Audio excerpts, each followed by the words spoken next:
남자들이 하는 이야기 중에 여자들이 가장 싫어하는 이야기가 뭐죠? 음, 무슨 얘기? 예, 군대 얘기, 그죠? 군대 얘기하는 거를 어, 여자들은 되게 지겨워하고 싫어한다고 들었습니다. 어떤 목사님은 설교 때마다 예, 군대 얘기를 그렇게 많이 하시더라고요. 근데 여러분들은 걱정 안 하셔도 됩니다. 왜냐하면 제가 현역이 아니라 변역 특례로 이제 산업체에서 대체복무로 했거든요. 그래서 제가 별로 군대에 관해서는 할 얘기가 없습니다.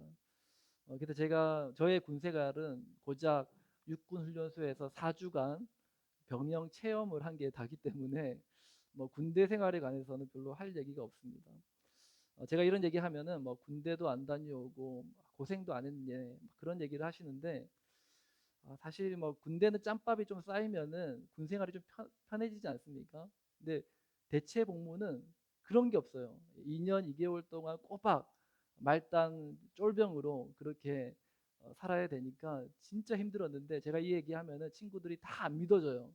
예, 그렇게 뭐 월급 받으면서 편하게 군 생활 했으면서 그게 뭐가 힘드냐고 얘기하는데 정말 죽도록 힘들었는데 아무튼 그렇습니다. 왜 제가 이제 서두에 이 군대 얘기를 꺼내는가 하면은 오늘 본문에 등장하는 주요 인물이 바로 이 군인이었습니다. 바로 로마 보병 부대의 이제 백부장이라는 사람인데요. 백부장은 이제 그 수하에 이제 100명 정도 되는 이제 병사들 거느리는 그러한 지금으로 따지면 하사관 정도 되는 계급이었다고 합니다. 그렇게 높은 계급은 아니었어요. 그죠? 그래도 이제 당시 세계의 패권을 장악한 로마 군대의 백부장이었다라는 것은 그렇게 높은 계급은 아니었지만 그래도 권세가 제법 컸던 것 같아요. 그것을 우리가 어떻게 알 수 있는가 하면은 오늘 본문 5절에 보시면 이제 로마 백부장이 유대인들을 위해서 회당을 지어줬다 이제 그런 내용이 있습니다. 한 사람이 이제 한 건물을 회당을 지어줬다라는 것은 그만큼 이제 재력도 있고 이제 권세도 있었다라는 것을 우리가 생각해 볼 수 있을 것 같습니다. 자, 이런 백부장이 예수님을 찾아온 거죠. 자, 무슨 이유로 찾아왔습니까? 아무런 부족함이 없어 보이는 이 사람이 이제 예수님을 찾아온 이유가 뭐냐? 바로 이 백부장의 사랑하는 종이 병들었기 때문에 그 종을 위해서 이제 예수님께 나온 거죠. 근데 사실 성경을 보면은 본인이 직접 나왔다기보다는 이제 자기들의 지인 중에 유대인들의 장로 몇 사람에게 좀 부탁해서 좀 예수님께 가서 좀 나의 이러한 사정 좀 얘기하고 좀 간청해 달라 그렇게 부탁을 한 겁니다. 예수님께서는 이제 백부장의 종을 고쳐 주시죠. 이 과정에서 예수님은 이 백부장의 믿음에 대해서 특급 칭찬을 하시는 것을 우리가 보게 돼요. 오늘 본문 9절 말씀인데요. 우리 함께 9절 말씀 읽습니다. 시작. 예수께서 들으시고 그를 놀랍게 여겨 돌이키사 따르는 무리에게 이르시되 내가 너희에게 이르노니 이스라엘 중에서도 이만한 믿음은 만나보지 못하였노라 하시더라. 이방인이었던 로마의 백부장.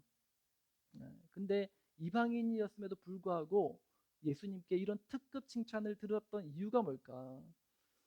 자, 예수님께서 이제 백부장이 하는 어떤 말을 듣고 이런 칭찬을 하시거든요. 자, 어떤 말을 듣고 예수님께서 이런 말씀을 하셨는가 하면은 본문 7절 말씀이죠. 제가 읽습니다. 그러므로 내가 주께 나아가기도 감당하지 못할 줄을 알았나이다. 말씀만 하사 내 하인을 낫게 하소서. 자, 이 백부장이 예수님께 하는 말이 주님 뭐하러 이 먼 곳까지 오십니까? 그냥 말로만 하십시오. 그곳에서 그냥 주님이 말씀 한 번만 하면 내 종은 나을 겁니다. 이렇게 말한 거죠. 이 말을 듣고 예수님께서 백부장의 믿음을 칭찬하신 거예요. 내가 이스라엘 중에서도 이만한 믿음을 본 적이 없다. 자, 그러면 우리가 의아한 게 뭐냐면 우리가 지지난 주에 봤던 중풍병자를 데리고 왔던 내 친구 그들이 어떻게 예수님 앞에 나왔습니까? 멀쩡한 지붕을 뜯고 친구를 밧줄에 메어 가지고 예수님 발 앞에 딱 내리잖아요. 또 어떤 한 혈류병 걸린 여인은 수많은 사람들에게 애워싸여 있는 그 예수님을 만나기 위해서 예수님 그 옷자락이라도 한번 붙잡으려고 그렇게 애를 쓰면서 그렇게 위험을 무릅쓰고 그렇게 주님 앞에 나아갔단 말이에요.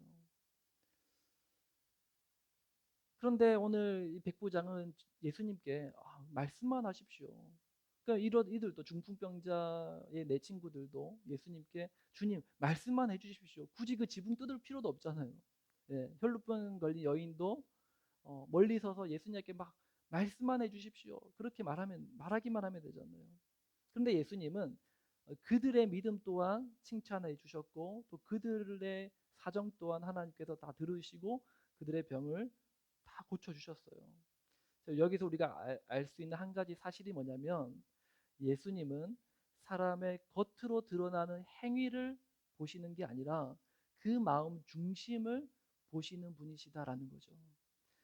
사실 백부장이 보여준 믿음이나 중풍병자의 내 친구들이 보여준 믿음, 그리고 예수님의 옷자락을 붙잡고 고침받았던 그 혈루병 걸린 여인이 보여준 믿음은 다 똑같은 그 마음 중심에 하나님을 향한 믿음이 있었던 것입니다.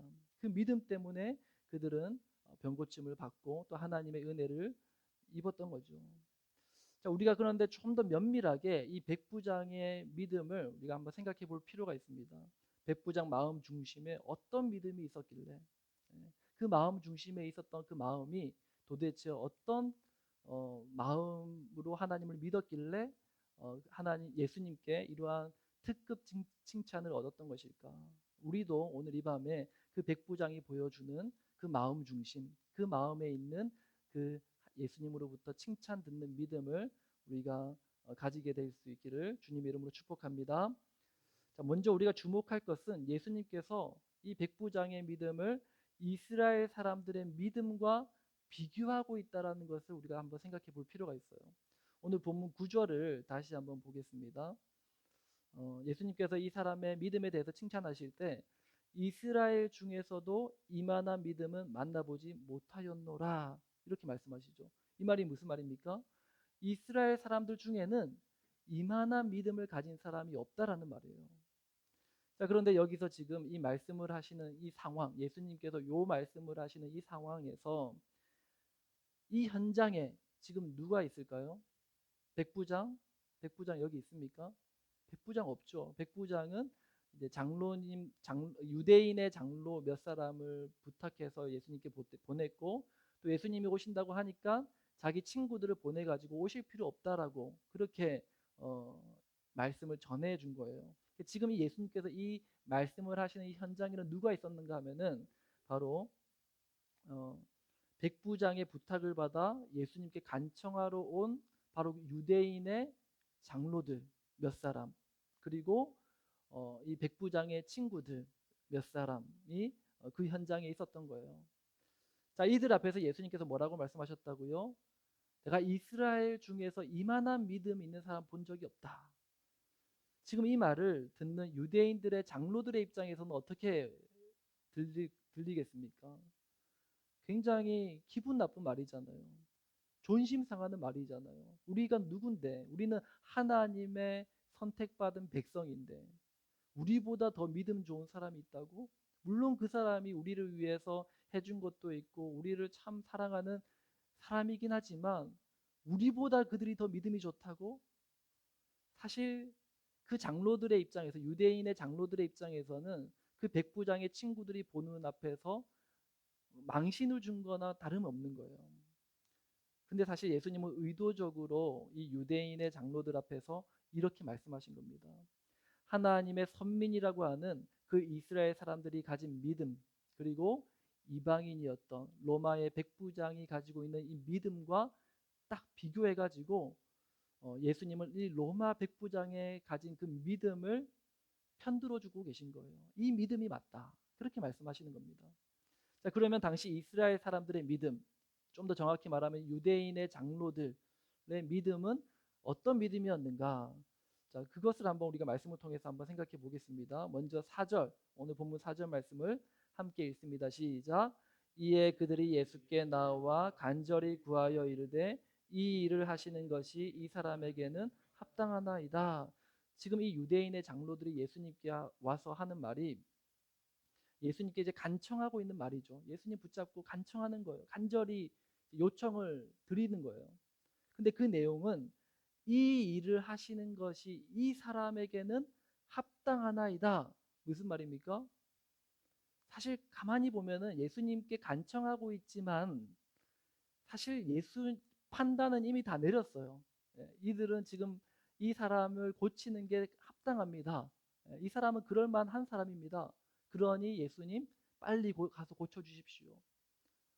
결정을 결제를 요청하고 있는 거예요. 예수님 이 사람의 부탁을 들어주는 게 당연한 거예요. 예수님 그렇게 하셔야 돼요. 가만히 보면 이 유대인의 장로들이 보여주고 있는 이 모습이 어, 오늘 나의 모습과 같지 않나라는 생각을 하게 됩니다. 하나님 간구했잖아요. 기도했잖아요. 제 기도 들어주세요. 왜 안 들어주시는 거예요? 무엇이든지 구하라고 했잖아요. 그러면 들어주신다 했잖아요. 제가 분명히 그렇게 간절히 몇 번이나 기도했는데 왜 하나님 내 기도 안 들어주시는 거예요? 그렇게 예수님께 따지고 싶은 마음, 그런 마음이 우리 안에 있을 수 있다라는 거예요. 제가 얼마 전에 금쪽 같은 네 새끼 이제 봤는데 한 금쪽이가 엄마에게 막 폭언을 하면서 뭐, 폭행까지 하더라고요. 엄청난 난폭하게 행동을 하는데 그러면서 이제 하는 얘기가 이 금쪽이가 한다는 말이 이런 얘기를 하는 거예요. 이럴 거면 왜 낳았어? 책임지지도 못할 거면서 왜 낳았냐고 하면서 막 폭언을 하고 엄마를 향해서 가슴에 대몫을 박는 그런 말들을 하더라고요. 근데 그 모습을 보면서 참 우리가 하나님께 하는 태도가 꼭 이와 같을 수 있겠구나. 하나님 이럴 거면 왜 구원하셨어요? 내 기도 안 들어주실 거면서 내 소원 안 들어주실 거면서 왜 날 구원해 주셨냐고요. 내 살 길 책임져 주시지도 않을 거면서 왜 이 먼 곳 뉴질랜드 땅까지 보내셨냐고요. 그렇게 따지고 싶은 마음, 그게 우리의 마음이 아닌가라는 생각을 하게 되었습니다. 제가 물론 이렇게 말씀드린 것처럼 하나님께 이런 식으로 따지는 분은 없겠죠. 근데 어쩌면 차라리 이렇게 하나님께 따지기라도 하는 게 더 나을 수도 있어요. 어쩌면 더 나쁜 건 뭐예요? 하나님께 구하지 않는 거예요. 뭐 기도해도 들어주시지도 않는데 기도해봐야 뭐 달라지는 거 있어? 이런 마음과 자세의 결과가 무엇입니까? 그냥 하나님을 의식하지 않고 하나님의 존재를 부정하고 그냥 무시하고 사는 거예요. 자, 그리고 이 유대인의 믿음의 실체를 더 잘 드러내주는 말이 있습니다. 오늘 본문 5절 말씀입니다. 우리 5절 말씀 함께 읽습니다. 시작. 그가 우리 민족을 사랑하고 또한 우리를 위하여 회당을 지었나이다 하니.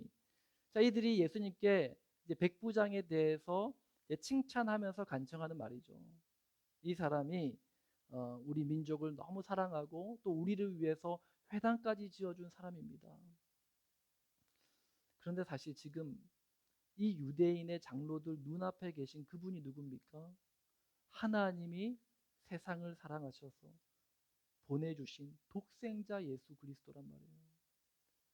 그분이 성전 되셔서 그분이 우리를 위하여 자기 몸을 들이신 성전인 자기 몸을 들이신 분이 지금 이 유대인의 장로들 눈앞에 있는데 그분 앞에 두고 이 백부장이는 우리를 사랑하고 우리를 위해서 회당을 지어준 분입니다 라고 말하고 있는 거예요.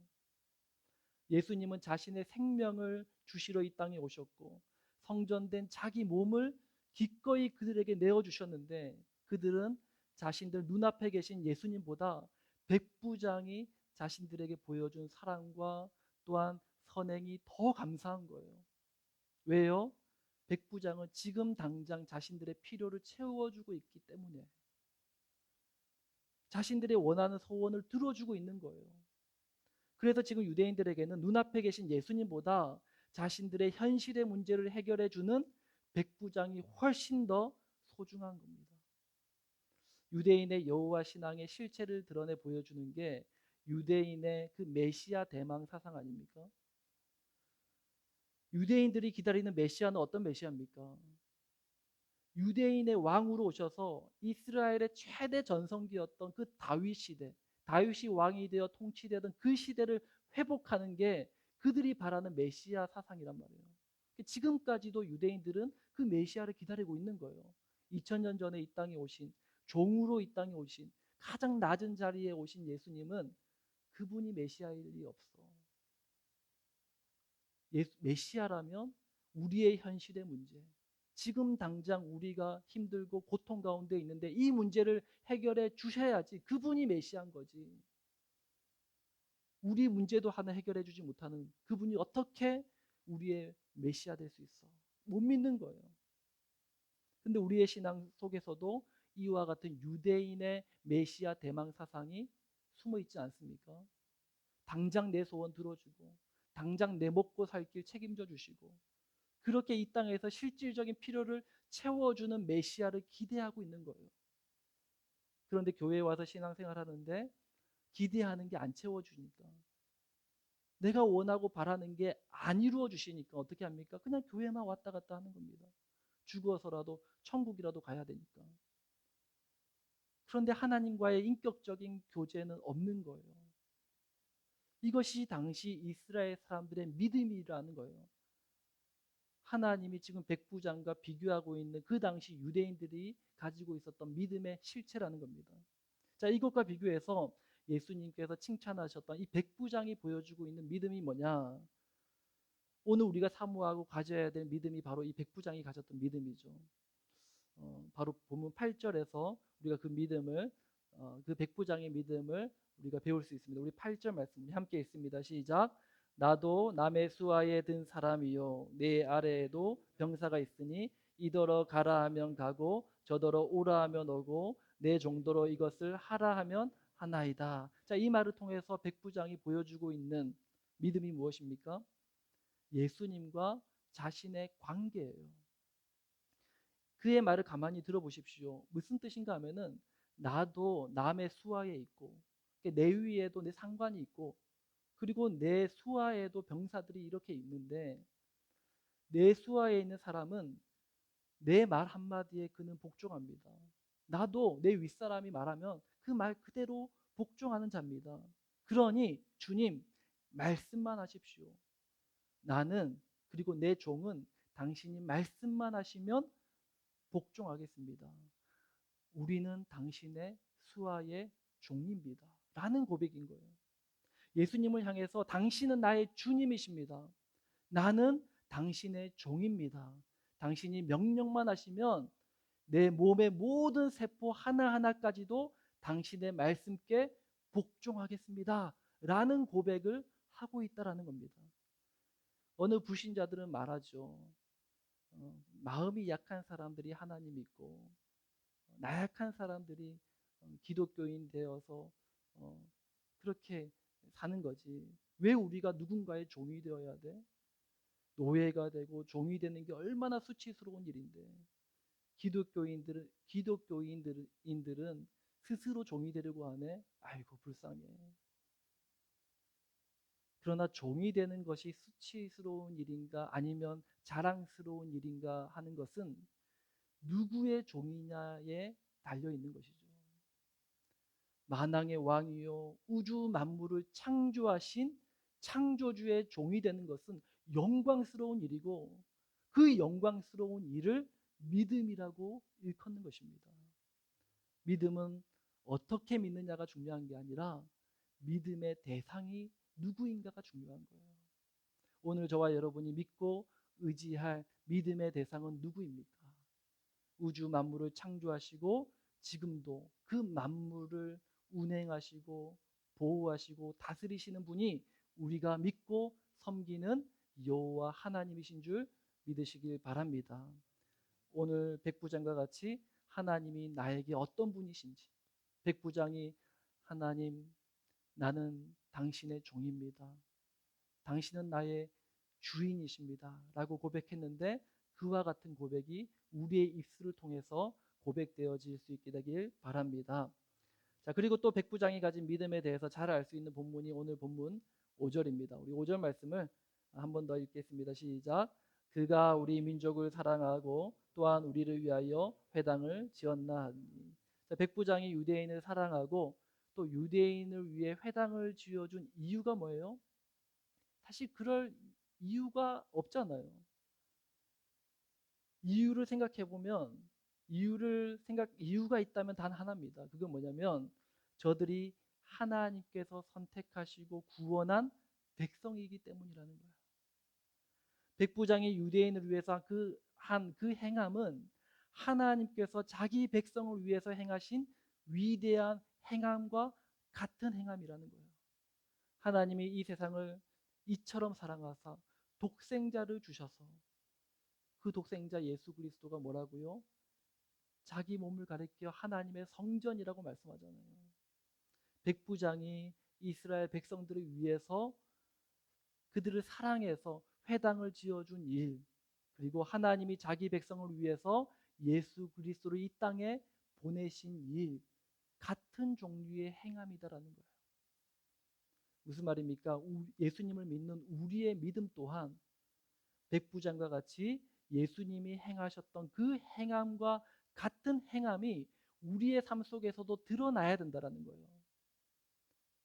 백부장이 하나님의 사랑을 모방했던 것처럼 우리도 예수님의 사랑을 모방하는 거예요. 그것이 우리의 믿음이 진짜라고 증명하는 길이다라는 것입니다. 백부장은 하나님을 너무 사랑해서 그 사랑이 하나님 믿는 백성들을 향한 사랑으로 표현되어진 거죠. 백부장의 믿음이 행함으로 드러난 것입니다. 목사님 설교 서두에 행위가 중요한 게 아니라면서요. 제가 그런 말씀 드렸잖아요. 행위가 중요한 게 아니라 마음 중심이 중요한 거라면서요. 그런데 여기 와서 또 갑자기 행함이 중요하다고 하십니까? 여러분, 행위와 행함은 다른 것입니다. 행위는 자기 의를 내세우고 자기 존재를 증명하려는 도구예요. 봐, 내가 이런 착한 일도 하잖아. 내가 이런 선행도 베풀잖아.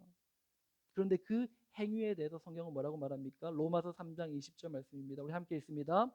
그러므로 율법의 행위로 그의 앞에 의롭다 하심을 얻을 육체가 없나니 율법으로는 죄를 깨달음이라. 율법의 행위로는, 우리가 이러한 행위로는 의롭다 하심을 얻을 육체가 없다라는 거예요. 그리고 그 행위가 다른 사람에게 적용되면은 어떻게 됩니까? 정죄하고 판단하고 자기 눈에 들보는 보지 못하고 늘 남의 눈에 티만 보면서 그렇게 손가락질하는 거예요. 그게 행위다라는 거예요. 다른 사람의 행위를 보고 판단하고 정죄하고 있다면 우리는 지금 유대인의 믿음, 율법주의적인 그러한 잘못된 신앙을 가지고 있다라는 증거입니다. 반대로 행함은 하나님의 은혜에 대한 나의 반응이라고 할 수 있어요. 하나님의 은혜가 인풋되면 나에게서 나오는 것이 행함입니다. 신앙의 주체가 내가 아니라 하나님인 자에게서만 나올 수 있는 열매가 바로 행함인 거예요. 야고보 사도는 말씀하죠. 우리 야고보서 2장 17절 말씀 함께 읽습니다. 이와 같이 행함이 없는 믿음은 그 자체가 죽은 것이라. 행함이 없는 믿음은 그 자체가 죽은 거래요. 내가 믿는다고 얘기하면서 내 삶 속에 전혀 변화가 없고 조금 더 하나님 닮아가는, 하나님처럼 예수님을 모방하는 그러한 모습이 없다면 그 믿음은 거짓이라고, 그렇게 성경이 말씀하는 거예요. 내 믿음이 진짜라면 우리는 반드시 예수님을 닮은 행함을 실천해야 된다는 거예요. 물론 완벽할 수는 없어요. 완전한 삶을 살아야 된다라고 말하는 게 아닙니다. 나의 삶의 자리에서 내가 할 수 있는 아주 작은 거라도, 아주 작은 실천이라도 예수님 때문에, 믿음 때문에, 하나님을 향한 나의 믿음 때문에 나오는 행함, 하나님이 나에게 베푸신 은혜가 너무 커서 내 삶의 한 절이라도 그분을 닮고 싶은 거예요. 그 몸부림치면서 나오는 그 행함, 그 행함을 하나님 보시기 원하신다라는 거예요. 행위가 중요한 것이 아니라 마음 중심이 중요한 게 맞습니다. 얼마나 큰 행함을 하느냐가 중요한 게 아니라 어떤 마음 중심으로 행하느냐가 중요하다라는 거죠. 오늘 우리가 가진 문제가 어쩌면, 우리가 지금 고민하고 있는 문제가 어쩌면 하나님의 마음을 갖지 못해서 일어난 문제일 수가 있다는 거예요. 여전히 우리가 내 생각과 내 판단과 내 고집을 하나님 앞에서 꺾지 못하니까 이 문제가 해결이 안 되는 거예요. 우리가 하나님 앞에서 하나님의 관점에서 하나님의 마음으로 그 문제를 바라보고 예수님이라면 어떻게 하셨을까? 예수님이라면 그 사람에게 뭐라고 얘기했을까? 예수님이라면 이 문제를 어떻게 풀었을까? 우리 가정에서의 여러 문제, 직장에서의 문제, 관계의 문제, 이런 문제들을 예수님 앞에서 예수님이라면 어떻게 하셨을까? 예수님의 마음을 품고 예수님의 시선으로 바라보고 예수님의 말씀을 붙들고 기도할 때 우리가 겪고 있는 수많은 갈등과 문제들은 풀어지게 될 것이라 확신합니다. 말씀의 결론을 맺습니다. 백부장이 보여줬던 믿음, 우리의 믿음의 대상이신 하나님이 누구신지를 똑똑히 알고 하나님께 나는 당신의 종입니다. 당신은 나의 주인입니다. 그렇게 주님께 고백하고 또 주님 오셔서 나를 통치하시고 다스려 주옵소서 그렇게 고백하시면서 주님 옆에 나아가서 또 주님께서 나에게 베푸시는 그 은혜를 내가 속한 공동체, 내 가정에, 우리 교회에, 또 우리 직장에서 내가 흘려보내는 그러한 복의 통로, 하나님의 사랑을 실천하는 자가 되겠습니다. 그렇게 고백하고 결단하는 우리 모두가 될 수 있기를 주님의 이름으로 축복합니다. 우리 시간 함께 찬양하며 나아갑니다. 오직 예수뿐이네라는 찬양입니다. 우리가 주님 은혜 아니면 살아갈 수 없습니다. 나의 모든 호흡이 다 주의 것입니다. 내가 세상이 주는 평안과 위로 내게 없어도 오직 주님 한 분이면 충분합니다. 우리 오직 예수뿐이네 이렇게 믿음으로 고백하며 찬양함으로 나아가겠습니다.